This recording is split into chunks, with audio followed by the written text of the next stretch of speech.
आमिर इलियास राना साहब, सबसे पहले तो आपको मुबारकबाद, आपको आला तरीन सिविल एजाज़ से नवाजा किया, बहुत मुबारक हो आपको। ये जो गुफ्तगू सुन रहे हैं हम इस्लामी जमहूरिया पाकिस्तान में, ये किस हद तक जमहूरी गुफ्तगू हम इसको कह सकते हैं? यानी मरियम बीबी कह रही हैं कि इमरान खान को रियासत अब इसका बंदोबस्त करे, इसको इख्तिदार में ना आने दे, और वो बता रही हैं कि जी 2 असम्बलियों में इलेक्शन हो गया तो फिर क्या होगा, क्योंकि ये जहनी तौर पर माजूर है, ये नशई है, ये फलाएँ। तो ये सारी बातें तो मरियम साहिबा के जहन की इख्तिरा हो सकती हैं, उनकी सोच हो सकती है, लेकिन आइन की तो तर्जुमानी नहीं करती ये सोच, और इस तरह का लबो रह। फिर राना सनाउल्लाह साहब का कहना ये कि अब या तो सियासत से इमरान माइनस होगा या हम माइनस होंगे, और ये वोट के जरिए नहीं होगा, जो कुछ हम करना चाहेंगे वो करेंगे। सर, आपका तज्जिया इस पर? देखें, जाहिर है कि बदकिस्मती की बात है कि पाकिस्तान एक ऐसी नहज पे पहुंच गया है जहां आइन, कानून, रूल्स, ज़ाब्ते सब ने अपनी अपनी मर्ज़ी के बनाए हैं। अगर आप राना सनाउल्लाह और मरियम नवाज़ की गुफ्तगू को देखें, जो आपने तज्जिया किया, उस हद तक इसको हम अगर सिर्फ ये देखें कि जी आज ये गुफ्तगू हो रही है तो बहुत बुरी है, बिल्कुल ठीक बात है, आप ठीक कह रहे हैं अपनी जगह पे। लेकिन मरियम नवाज़ जो तज्जिया कर रही हैं और जो गुस्सा उनके अंदर मौजूद है, वो 2016 से जो शुरू हुआ, जिसको जनरल बाजवा और जनरल फैज़ ने बामे उरूज पे पहुँचाया, और दोनों ने ही उसे पब्लिक भी किया। अब जनरल बाजवा जितनी मर्ज़ी तरदीद कर लें, जो साफ़ी शाहिद मेतला के साथ उनकी गुफ्तगू हुई, जो सियाक़ो सबाक उसके अंदर आया, उसकी तरदीद किसी दूसरे जर्नलिस्ट से ट्वीट करा के कर देना बिल्कुल ठीक बात नहीं है। ये एक नया सिलसिला शुरू हो गया कि आप लोगों से मिलते हैं, जो बात आपको सूट कर जाए वो ठीक है, जो सूट ना करे तो आप कहें कि ये बातें नहीं हुई। मैं शाहिद मेतला को अगर बहुत ज़्यादा नहीं जानता, लेकिन इतना तो मैं तज्जिया कर सकता हूँ कि वो जो गुफ्तगू कर रहे हैं वो घर से बना के नहीं लाए, वो इल्हामी तौर पे उनको आई नहीं है कि जी ये कोई गुफ्तगू ऐसी हो सकती है इस मौके पे, और उन्होंने सारी गुफ्तगू अपने तौर पे ख़ुद ही बना ली, घड़ ली, टेबल स्टोरी है। नहीं, ऐसा नहीं है।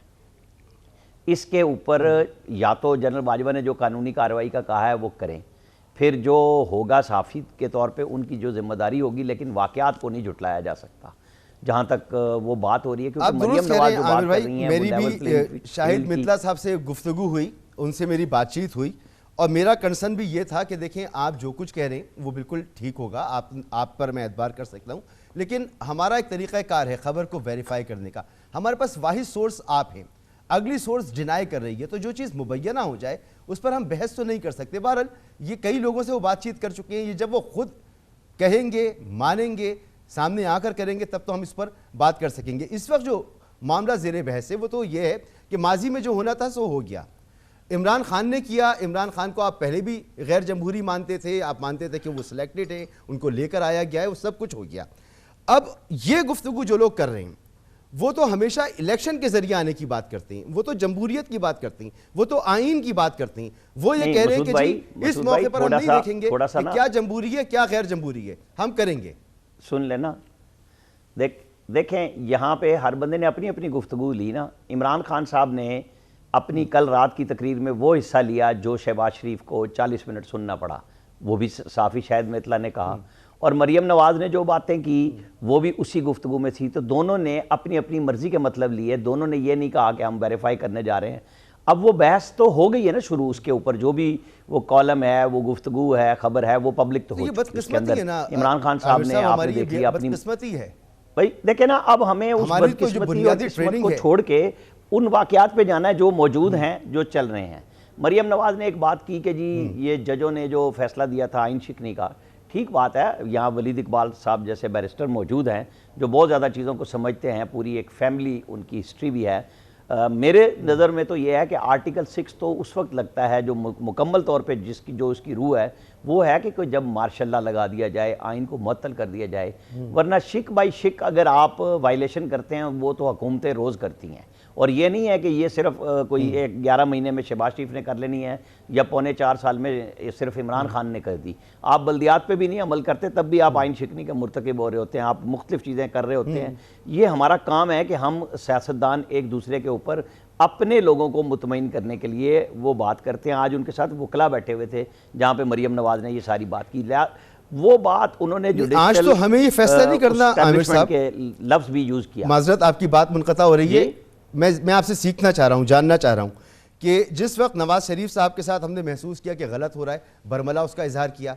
जब हमने देखा कि राना सनाउल्लाह पर हीरोइन का मुकदमा बना दिया गया, हमने उस पर बात की और हमने उस पर यही लब व लहजा इख्तियार किया जो आज हम दूसरी तरफ से कर रहे हैं।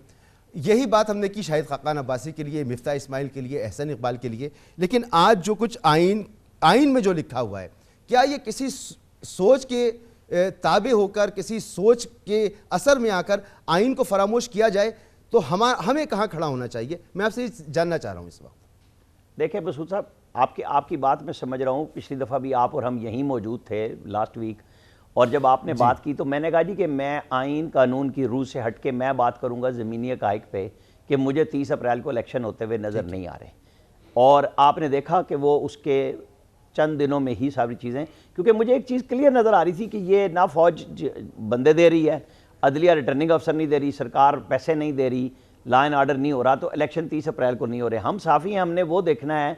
ये आइन कानून पढ़ा लेंगे पार्लियामेंट के अंदर, सेनेट के अंदर। वलीद इकबाल साहब को इनकी पार्टी ने इसीलिए हुमायूं अख्तर के मुकाबले में टिकट नहीं दिया था कि सेंसिबल बात करते हैं, ये आम आदमी के लिए ज़्यादा बेहतर है कि ये टेक्नोक्रेट सीट पे सेनेट में चले जाएँ और ये पढ़ी लिखी बातें करें, वहाँ पर मौजूद वहाँ पे जाएं। और इनके मुकाबले में उन्होंने दूसरा बंदा जो हुमायूं अख्तर था उसको टिकट दिया। इनकी पार्टी की अपनी मर्जी, हम इनसे भी सुनेंगे, लेकिन हम अपनी बात ये करेंगे आइन कानून और ज़मीनी हक़ाइक़। इस मुल्क में जो कुव्वत नाफ़ज़ा है उसको आप छोड़े बगैर, जिसने 16 से लेकर 18 तक सारा तलपट करके रख दिया एक चलती हुई हुकूमत को, जिसको आज जिन्होंने किया तलपट वो मान रहे हैं, वो पीछे नहीं हट रहे, वो एक दूसरे के सवाल जवाब दे रहे हैं। मसूद साहब, मैं इसलिए ये बात कर रहा हूँ कि जब तक हम उसको नहीं लाएंगे, फिर हम अगला तज्ज़िया, रात इमरान खान साहब का जलसा था, बेहतरीन जलसा था, उसकी तादाद पे अगर हम बहस करेंगे, मैं कर सकता हूँ, मैंने अपनी नंबर्स मेरे पास मौजूद हैं, लेकिन उसको आप ये नहीं कह सकते कि वो जलसा छोटा था। वो बहुत अच्छा जलसा था, वो पॉलिटिकल जलसा था, और किसी भी सियासी जमात का ये राइट है। अब अगर हम आएंगे कि जी उनके रास्ते बंद किए गए, वो मरियम नवाज की भी तकरीरें बंद की गई थी। हाँ नहीं, मरियम नवाज की भी सोशल मीडिया पे तकरीर चलती थी, उनको भी बैन कर दिया गया था। उस पर भी बहस हो सकती है कि जी वो सजा याफ्ता थी। आज वो सजा याफ्ता उस केस में नहीं है, वो बरी हो चुकी हैं। इस मुल्क के अंदर हमने सबको देखा है, जब जिसका जोर लगा, और जिसका जोर होता है उसका नाम दोनों में से कोई नहीं लेता कि मेरे साथ किसने क्या किया। निशाना होता है हुकूमत वक्त। मैं कहता हूँ ये जो कुव्वत नाफ़ज़ा है, जिसको एस्टैब्लिशमेंट कहते हैं, आप अगर उसको माइनस करके सियासत करना चाहते हैं तो नवाज शरीफ और इमरान खान को हाथ मिला लेना चाहिए और इस मुल्क के अंदर रूल्स ऑफ बिजनेस कुछ और तय कर लेना चाहिए। लेकिन अगर दोनों ने जाना उसी तरफ है, रास्ता उन्हीं से लेना है, तो फिर भागने की क्या जरूरत है? फिर छुप छुपा के क्यों मिलते हैं?